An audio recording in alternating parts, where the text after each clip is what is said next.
So on to our actual workshop sessions. So the first session is about making a project happen and will be facilitated by Georgia Bladen from the Wellcome Trust in the United Kingdom. Over to you, Georgia. Hi, everyone. Thanks, Chalika. So yes, I'm Georgia Bladen. I'm here from the Wellcome Trust, which for those who don't know is a global charitable foundation which aims to improve health. I've worked at Wellcome for about 4 years on a range of different programmes, primarily supporting public and community engagement in Africa and Southeast Asia. But before Wellcome, I worked as a connector, I suppose, in engagement in lots of different contexts, research institutes, hospitals, arts festivals, things like that. So I'm excited to be here and to meet all of you in the room. So for our first session, we're going to focus on making a project happen and explore particularly aspects around funding and timing of projects. These are things that were identified as the key topics in the Connectors consultation. So thank you for those of you who took part in that. We'll also begin in this session, I think, to start thinking about support structures. So what do we need for connectors and others to be able to undertake engagement? So we'll look into that in the second part. But first, to kick us off, we're going to hear from Patricia Kingori, who's from the University of Oxford, on how to turn an idea into a fundable project. Please do add any questions in the chat as we go. We'll pick those up at the end. And you can also ask any questions at the end in any format that you like. Raise your hand, just kind of pipe up and use your voice. So we'll have 20 minutes of Q&A with Patricia afterwards. So without further ado, Patricia, would you mind introducing yourself and getting us started? Hi, everyone, and thank you so much, Georgia and Nabil, for inviting me. I'm not here in any expert capacity at all. I'd just like to say that, but I've been asked to give my opinion, having sat on a number of different funding panels around community engagement, and as a sociologist who's worked for nearly 20 years and in global health and global health ethics. I've had various experience. So this is very much my opinion. It's absolutely not the opinion of any of the people, of the funders who I've sat on. So I'm going to be sharing with you today just basically my experience, and I'm going to keep it short. I'm really looking forward to your questions, and just hearing a little bit more about some of the things that you might want to learn a bit more about from my own experience. So I'm just going to go and share my screen now. In that one, and hoping that you can see that. Is that okay? Can you see that? Yeah. Yes, we can. May please switch to presenter view, because currently we can see the notes and everything. Yeah. Okay, presenter view, but I thought I did that. No. I think display settings. Presenter view slideshow. Yes. Yes. Well. Yes. Yeah. You happy with that? Yes. Okay. Yes. Thank you. No problem. So Georgia and Nabil kindly asked me to come and speak to you today about my experience of having to look at community engagement project proposals. And so I'm just going to give you a really quick overview of what I'm going to be talking about. So some of the key things is going to be looking at involving the community, writing proposal, planning your work and the budget. There'll be other things, and I'm happy to talk in detail about that. These are just some of the key things that I think are quite important when I am reviewing applications that are related to community engagement. So this is going to come as a little bit of a no-brainer, but when we're thinking about community engagement projects, they have to be seen to involve the community. And I think this is a really obvious point, but I cannot tell you how many times it's been overlooked. And I know Georgia's will agree that often it's not even clear sometimes, like how the community, where they're going to even fit, or like who, there's no detail. So essentially often when you see applications, it's the researchers and absolutely everybody else is the community. And there is no sense of actually, how are these people, who are these people? And do they what about them constitutes a community? So there isn't enough detail on that. And then how are they even going to be involved? So that for me is just a bit of a, once I see that, it kind of can make me feel like, okay, there isn't enough thought that's gone into this. And I think that's a bit of a downside, because often it's not that people don't know, it's often that they just don't make it explicit. I think that's my kind of sort of quite positive take on it. Okay, so the next thing I think that is, from my opinion, having looked at so many of these proposals, is that your proposal should show how this project will actually value whatever the community, however you define them or describe them. How is this project of value to them? Often the way that people will pitch to funders is that they will say, this is really important to a particular scientific problem, and in addressing that scientific problem, then we're going to benefit the community. And actually there's a link there that's not necessarily the case. You can address a scientific problem, but how does that addressing that scientific problem help you to help the community? And that's been one of the big issues that lots of community groups have had with research, is that they just can't see the actual value. You can show how something is valuable to the scientific community, but the community members are feeling, well, yeah, that's not really helping me. And if it is, it's not helping me anytime soon. And so that, I think that work needs to happen. One of my absolute bugbears, and I cannot tell you how much this is, how common this is often I've found that people, in trying to show how important their work is, will do so at the expense of community members. So they say things like, oh, this community doesn't understand and we're here to help them understand, or there's something backward. Okay, that sounds good. I'm coming now because there's no staff meeting, so I can come now. Okay. I could be at a staff meeting now. I think so someone's not muted, but anyway, I'll keep going. We finished that. Or shall I wait? I don't know what to do. I'll wait. You can go ahead, I've muted them. Okay, thank you.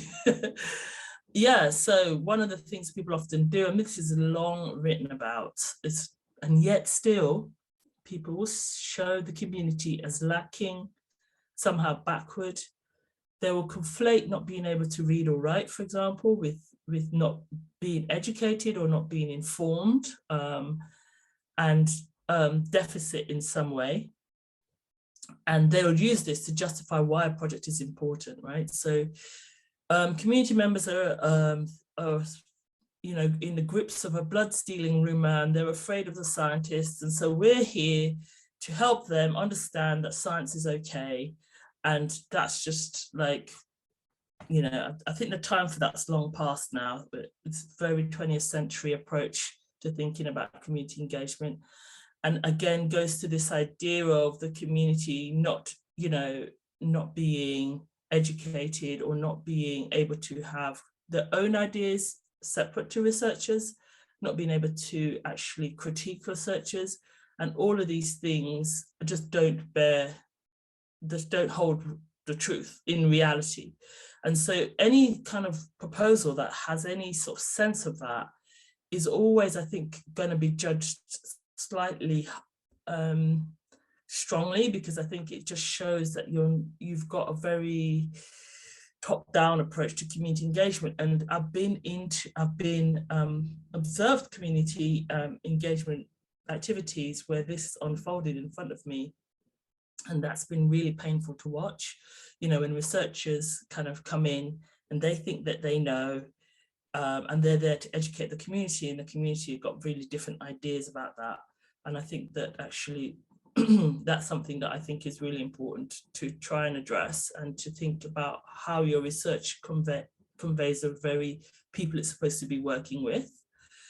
I particularly don't like the term hard to reach. I think I'm hard to reach, and so are you. You're all hard to reach because you're busy and you're working and you're doing things.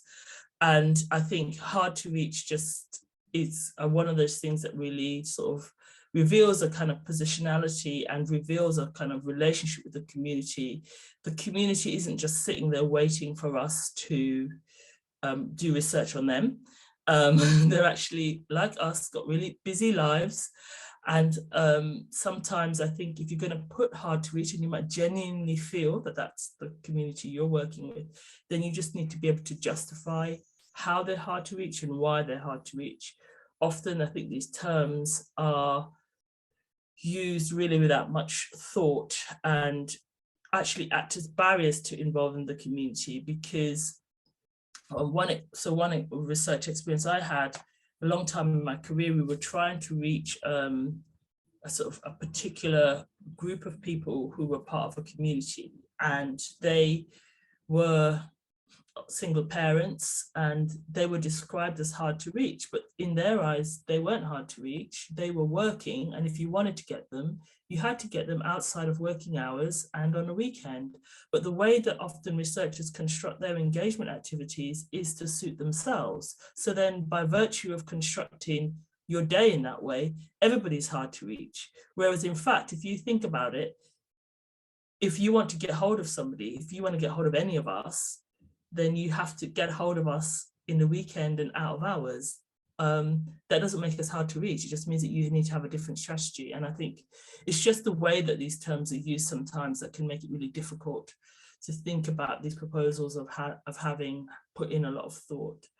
So what I'm trying to do today is really to just try to make my sort of feedback as constructive as possible, because I know lots of you are trying to put in for funding applications or really trying to strengthen work that you are doing. The next slide is really about writing a proposal. I mean, there's lots and lots of information available on how to write a proposal, but I didn't want to go into a lot of that kind of details, because you can get that detail, but often what that detail doesn't tell you is the thing that I think when you're reviewing an application you're really looking for, is that all proposals need a good idea. And for me personally, that's the thing that I will forgive absolutely everything for. I will forgive, you know, a bad budget, I'll forgive all sorts if there's a really good idea.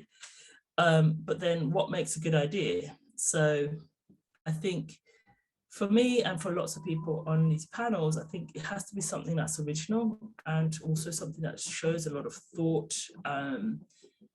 And, you know, I will overlook typos, I'll look all sorts of things if it's an idea that to me is like, okay, wow, okay, so this is an original idea. Had not thought of that, didn't know anything about it.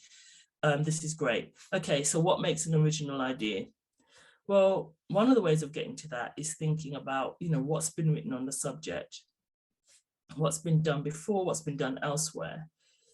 The thing I find less appealing is when someone takes a project that's been done in one context and say, right, okay, we're going to do it in another context. If you're going to do that, then I think then that has to be maybe a critical engagement with it or evaluating it or in some way. But I think if it's a sense that it's the, you know, a kind of a Me Too project, so Me Too in the sense that it's like they've done it, so we'll do it as well, then I think that tends to come across as not particularly original.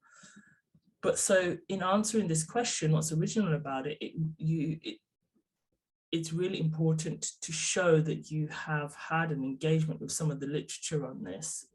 And that's often the thing that distinguishes whether your idea is original or not, because you could think, wow, this is great. I'm going to do a digital storytelling piece of work with, I don't know, young mothers in Cape Town, and yeah, there are quite a few of those, or, you know, and you won't know that until you start to do the work on that. And you won't know that until you start to look around, and you'd be surprised with community engagement how many projects there are that are really similar to each other. And that requires you to really pay attention to what's going on in the field and to really have a look at what's been written on this. I don't think that when you're doing a project and you find another project that's similar, you should feel like despondent and think, oh my God, my idea is stolen, or it's too late for me. I think actually what you should be doing is thinking, okay, what did they do? How did they find it? Is there something there that we can improve on or we can do differently? What kind of methods did they use? Is it worth thinking about different groups and actually critically engaging with those projects? So you can say, right, I'm going to do this digital storytelling thing, but actually we're going to do it slightly differently, because one of the things they didn't do was include fathers, or one of the things they didn't do was include different age groups, or actually let's have a look at the method itself. One of the things that often you see is that people will use a lot of the similar methods, and so there tends to be a kind of a trend where people say, right, okay, we're going to use photo voice, right? Everybody's using photo voice, or everybody's using this thing. And why? Does that method actually fit with your idea? Are you using it because that's what everybody else is doing? What are the drawbacks of that method? And that's what sometimes you'll get from having a look at the literature and looking at evaluations of things that people have done. It might be that you say, you know, I want to use different methods and I want to compare those methods and see which one works. That's fine too. I think all of this just has to be that it reads as something original and different, and that you're engaged and that you genuinely want to improve the way that things are done. So research for its own sake isn't anybody's sort of, you know, nobody particularly likes that, and it comes across in the way that things are written. I think also in a proposal, I think one of the things that people really like to see is that you've engaged with some of the ethical issues of engaging with communities, right? So, you know, and there are so many ethical issues with engaging communities. It's not only by the methods that you use. So there's a really great paper that's written in South Africa about some of the ethical issues that were encountered in using photo voice as a method, and how problematic they found it. And so if you're going to use that, then use that method, then I think anybody looking at your proposal would expect you to have a sense of reflecting on that, or maybe trying to find ways to mitigate that, some of those shortcomings. So I think engaging with the ethics, not only, please, for goodness sake, not only informed consent, right? Yes, we know it's really problematic, and it's true. That's right, it's hard to get consent, and we know that, but there are a myriad of other ethical issues, and keep banging and talking about, I'm going to say banging on, that's quite sort of English colloquialism, but talking only about informed consent, just I think can show sometimes that you actually haven't engaged in ethics properly. Like people who are in the field and doing community engagement can come up with loads of other things other than the fact that, you know, it's going to be hard for people to be informed, to give valid consent. I think that's been talked about a lot, and lots of really good solutions have been proposed to help with that. I think there are other things that you could probably think through. I'm trying to keep my eye on the time. Yeah, you've got a couple of minutes left, Patricia. Okay. Right. Oh, why can't I move my screen forward? Okay. Yeah, planning your work. Most of the planning should go into your idea. I would say, let's just imagine you've got a month to put together a proposal. If you have, like, I would say 2.5 weeks to develop the idea, the rest of it can be on actually writing and everything else. I think the idea has got to be strong, and people forgive a lot for a good idea. Your actual work plan should be really realistic. I think a lot of people, especially people who worked in different sectors for NGOs and stuff, will do community engagement proposals for academic funders. And it's like, oh my God, all this in 6 weeks? Like how? You know, because they're so accustomed to writing in a way where there's supposed to be these really quick turnarounds. And I think so writing a work plan that fits the funder and what the funder expects is really important. You know, if you're going to write a proposal for an NGO to do community engagement, it will look very different to a funder such as the Wellcome, who will give you more time and expect you to take more time in doing things. I think, again, going back to my first slide, it's really important to show opportunities for community members, however you describe those people to be involved, to shape the research, to feedback, and possibly be involved in publications if you think it's important. But the feedback is really important. You have to allow people the opportunity to say they don't agree with what you're saying, and they don't, or they agree, and give room for them to feedback. I think that's super important, and to show that in your workings. The budget, again, is really important. Again, it's important to be realistic. I think don't undercost. Pay people for their time. I think that's really important. And I think there is actually no wrong or right budget. And I say this given the fact that I don't actually spend that much time looking at the budget when I'm reviewing it, to be fair. I know it's some people's like the thing that they really like to look at. For me, all it has to do is to reflect your methods. So if you're going to do focus groups, have that in your budget and plan properly for that, including paying people for their time and to treat people well if you're going to include them. Just ask for money to do what you say you're going to do. I think that's basically what the budget's supposed to be. And those two parts of your project have to talk to each other. And that's it. Thank you. I'm conscious of the time, so I kept it quite short. I hope that's okay, Georgia. That's perfect. Thanks, Patricia. So we've got a couple of questions already in the chat. Yeah, I can see that. If people are happy to, Sarah Kenny, if you're happy to start us off and ask your question verbally, then that would be great. Sure, yeah. Thank you, Patricia. It's all really interesting. I'm just, having worked in engagement for quite a few years now, I feel like we're often creating projects and evaluating, and we've got lots of information and insights. But at the end of a project, you're just you have no core funding, so you're desperately on to the next project to try and sort of work that up and get funding for that.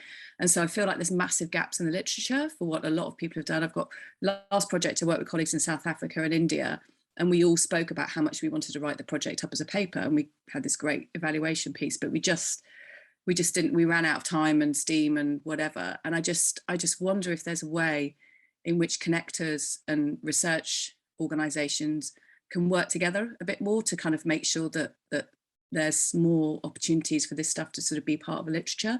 Because obviously if the literature is being evaluated and we're using it as evidence for impact, if there's whole swathes missing from more grassroots people,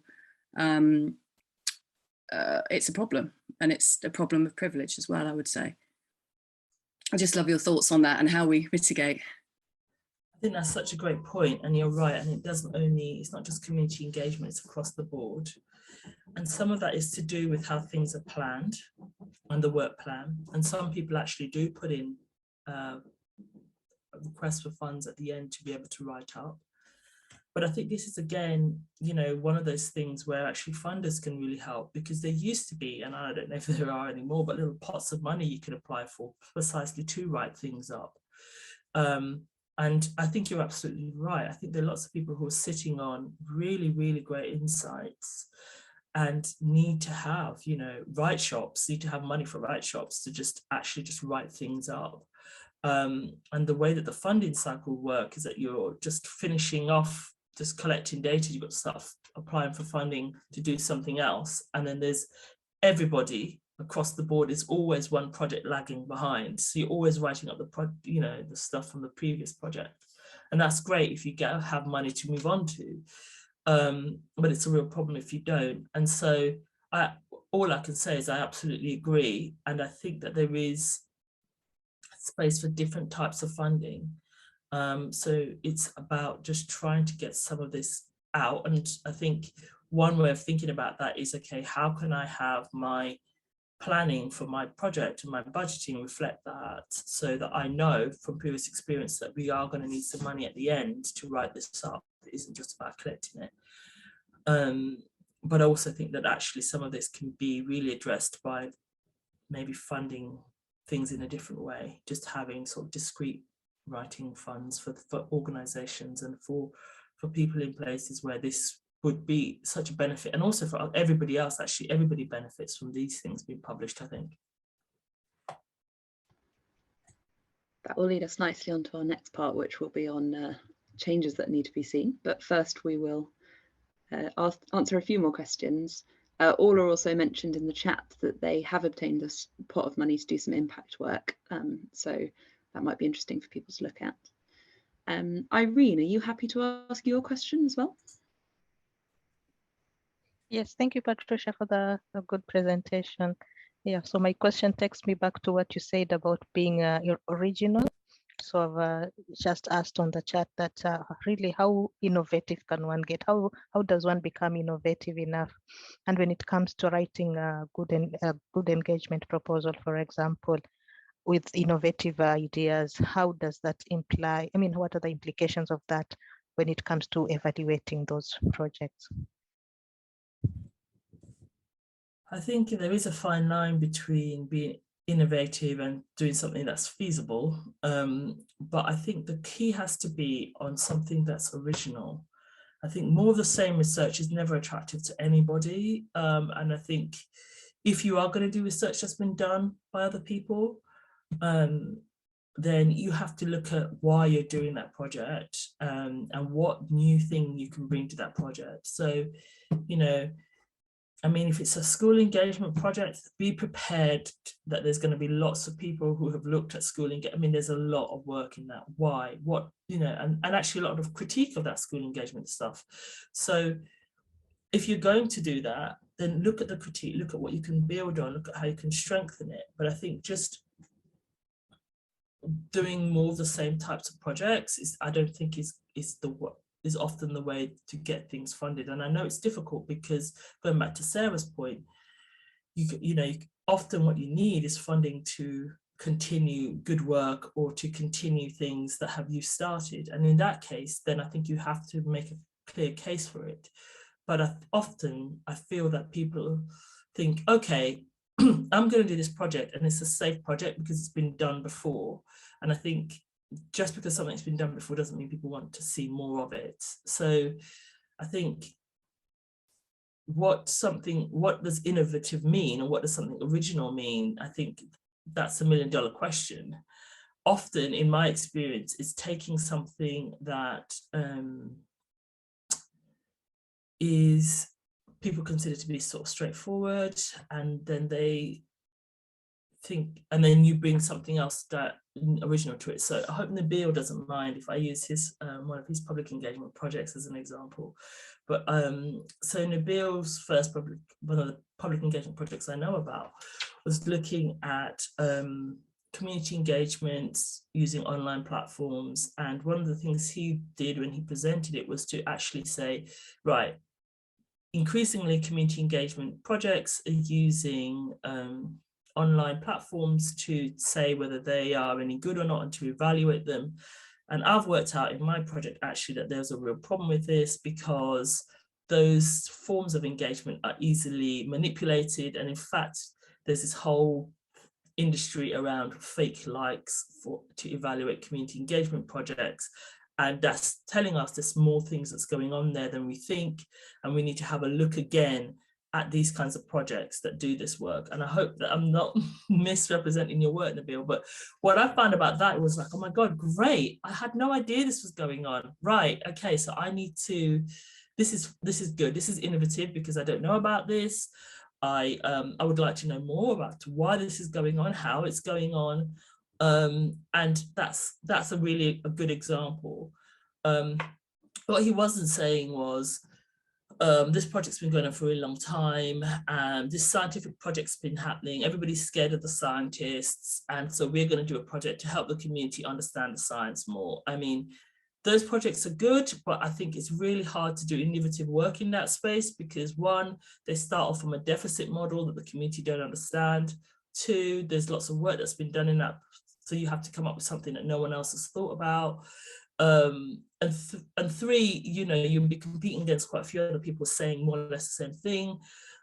So that's what I mean in terms of innovative, you know, just things that people haven't thought about, or thinking about things in a different way, or taking something that from the community is completely common sense, but to the scientists they haven't thought about before. So yeah, I think that's probably an example. I don't know if that's helpful, Irene. Yes, thank you. I would still want to ask about the evaluation bit. Okay, I mean, I'm happy to answer that, but I think a lot of that comes from like what exactly your project's doing. I think the whole kind of evaluation science is really complicated, and I think that's often slightly different to the community engagement, but I think trying to evaluate some of these innovative practices is difficult, but I don't think it's necessarily impossible, and I think it's also not necessarily that you have to do all of it in one go. So they're sometimes separate bits of funding to evaluate things. Some funders will ask you to have evaluation mechanisms all the way throughout, and I think so much of that varies depending on like what your project is. I think it's difficult to answer that question without the details of the project, I think.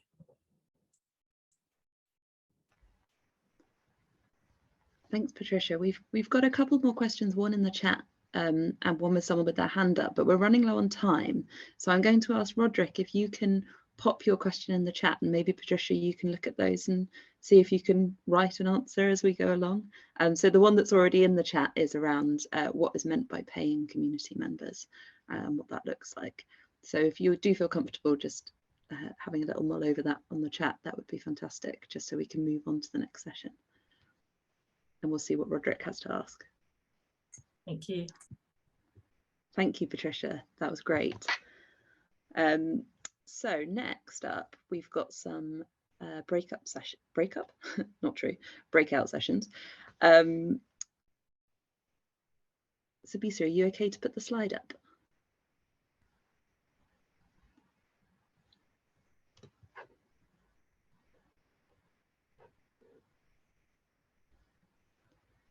Slide B, I believe. So whilst we get that one up. So we're going to go into a series of breakout sessions now. We're going to be exploring in these breakouts a question, which is what changes are needed to support excellent engagement? We've already touched on some of that actually through answering the questions. You're going to be automatically placed into one of three groups and consider that question from the perspective of either connectors, freelancers and creatives, health and science researchers, or charity, community and civil society. It may be that you're placed in a group that doesn't represent your own role or the kind of world that you come from, but I'm sure you would have worked with people who work in that area. And also it's just an opportunity to spend 20 minutes in those people's shoes. So you might want to consider in these discussions things like the barriers and challenges that that group might face, the sort of support structures that might be needed. So that could be training, systems, funding needs, as we've touched upon. Each group has a facilitator, you can see the names there, and they will take some notes and report back at the end, along with anyone else who would like to pitch in from their group. So I believe you will now be automatically cleverly put into breakout groups. So let's see how that goes. Hi, everyone. I hope that that was useful and everyone had some good meaty discussions. I'm going to pass over now to the individual facilitators to give us their highlights on the discussions that they were in. Please do, facilitators, ask in your group if there was anyone else who would like to pipe up as well. And you've got a kind of a couple of minutes each to do that. So Alice, would you like to kick us off? I would. Thanks, Georgia. Thanks to all of our group. I just want to say we were so keen, well, I was so keen to know who was in the room with us that we didn't actually have very long for our discussion. So if anyone does want to jump in, please raise a hand or in fact talk over me and I will give way. So I'll quickly try and summarize what was said so far. So Lauren in our group was asking if others in the group could point them towards research on evaluation and good evaluation and within community engagements to sort of really think about examples of where it's changed the way research is done. Kim noted within their field that a kind of lack of mentorship for people going from small scale student-based work around engagement and then kind of sustaining it through their career, I think if I'm right, Kim, seem to be lacking and could possibly add a lot of value. That kind of systemic continuity of support and proposed even perhaps sort of panels of mentors within their organization could be useful. Irene from Kemry was talking about how evaluation requires a lot of resource and that continuous monitoring would be really useful, that this requires capacity, dedicated staff and structures to enable this to happen and for the analysis to also happen. So it's sort of thinking about all the support structures needed around that ambition for evaluation. And then Patricia chimed in saying that it's also a question of who is involved in evaluation and that the focus is often on sort of community out there. rather than on perhaps the researchers or the scientists, and that the way we do evaluation really needs interrogation. And Irene left us on quite a positive note, saying that they noticed that there's increasing interest in KEMRI around applying for research engagement funds amongst researchers, and that views that seems to be on the rise, but we had to leave it there. If anyone else wants to jump in.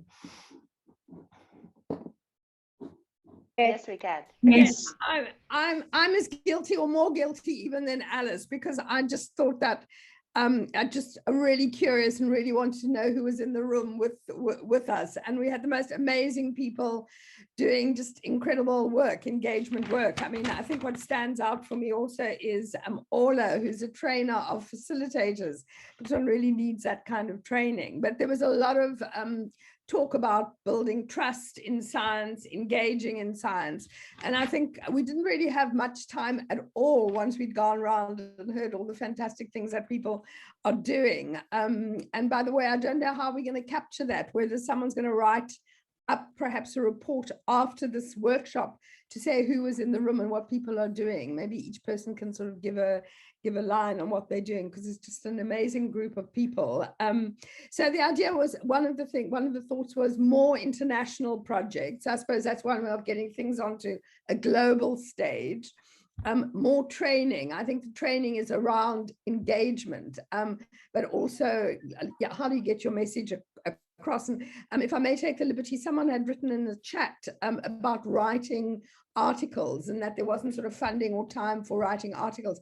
I think articles are really important, but articles normally you're targeting an academic audience. So I think it's really important also that we learn to target. Somebody also had in the chat, how do you get hold of politicians?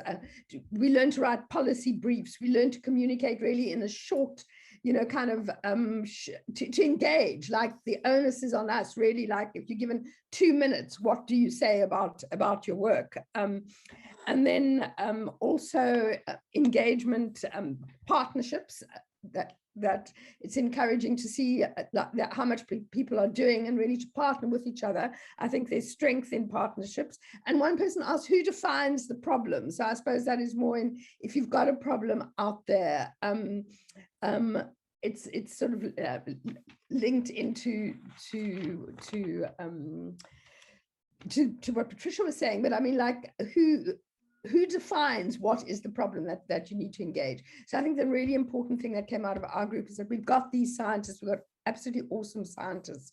We've got some of them, Tash, sorry to keep on getting on you, but it was just really, I understand, I think really what you're doing in Iwoza, and I think it's incredibly brave to move from academia into proper science engagement, and I kind of get out of the ivory tower and really get out there and engage. So I think that kind of work that Tash is doing at Iwoza and many are you doing is really fantastic. So please feel free to say anything that comes to mind, having not been the greatest facilitator and leaving not enough time for discussion, hearing too much about yourselves.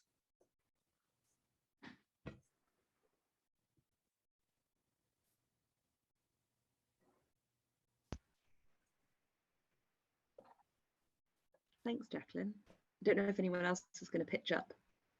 Can you hear me first, actually? Alice is nodding. Yes, we can hear you now. We can hear you. Sorry, tech issues my side. And just to clarify, Tasha's put it in the chat, but there will be a report posted on Mesh after this. It will include who people are. It will include things like Patricia's slides and some notes from these breakout meetings and things like that. So that will all be captured there for everyone at the meeting and anyone who couldn't make it. So lastly, the third area that we were looking at was charity, community and the civil society, and that was led by or facilitated by Nabil. Nabil, do you want to give us your reflections on that session?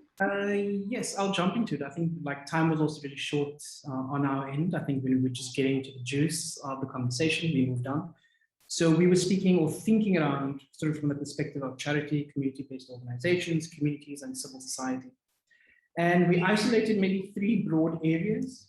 One of them being like, or the problematic is that we are always writing towards specific grants So there's also a weighing in of presenting an idea that we feel is effective and needed versus writing toward this grant for survival, which causes a problem for the third sector. We also spoke about that sort of different from formalized institutions that have resource, time and budget becomes a lot more restrictive. So it becomes really hard when it comes to actually presenting your learning outwardly. So when you're engaging with other publics, we tend to work on projects and then race to the next project. And it also becomes very limiting when it comes to sharing resources about learning, about process, about sort of engagement or innovation. And then we also said that what is needed in the sector is definitely capacity building. So capacity building, but not only when it comes to sort of tangible management issues, but also for us to foster collaborations rather than competition. Often when we're applying for funds, there's maybe 100 entities that will be funded, and we all jump into competing with each other rather than writing collectively. We also mentioned that working in the third sector, smaller organizations, there's a need for regulatory structures, where often formalized institutions, larger institutions have regulation around anything from how funds are being used. Within the smaller organizations, it becomes a lot trickier. You're forced to deliver and wear multiple hats. And then we mentioned that also what is needed, and this sort of falls within capacity building, but it's thinking around facilitating learning and collaborations from the very onset of a project, but due to time and resource limitations, it's not often possible. And then something that is definitely needed is building innovation into sort of localize the local. So the ways of the way that we practice, and as someone in the group made an example of very specific scientific knowledge that is not presented in local languages or in sort of local relativity in different ways. For example, I tend to use a lot of work that's around theater and street art and murals because it's just prominent in the spaces I move. And how do you present knowledge in ways that people are already interacting with rather than sort of presenting knowledge that will not easily be accessed locally? I think that's pretty much as far as we got before we ended up. But for any of in my group, if there's anything you'd like to add, please feel free. One other item I realized we mentioned was flexibility around funding. So when it comes to publishing post-funding or your project cycle, there should be a bit more flexibility on the funders' end when it comes to sort of charity or the third sector. Yes, I think that's it from our group, unless anyone wants to add.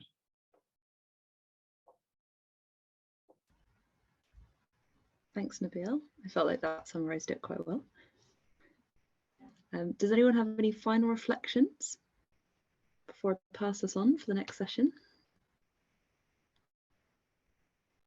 Excellent. Well, it's been great speaking with you all. I'm going to pass back over to Chalika now, who will take us into the break, and I'll see you in the next session.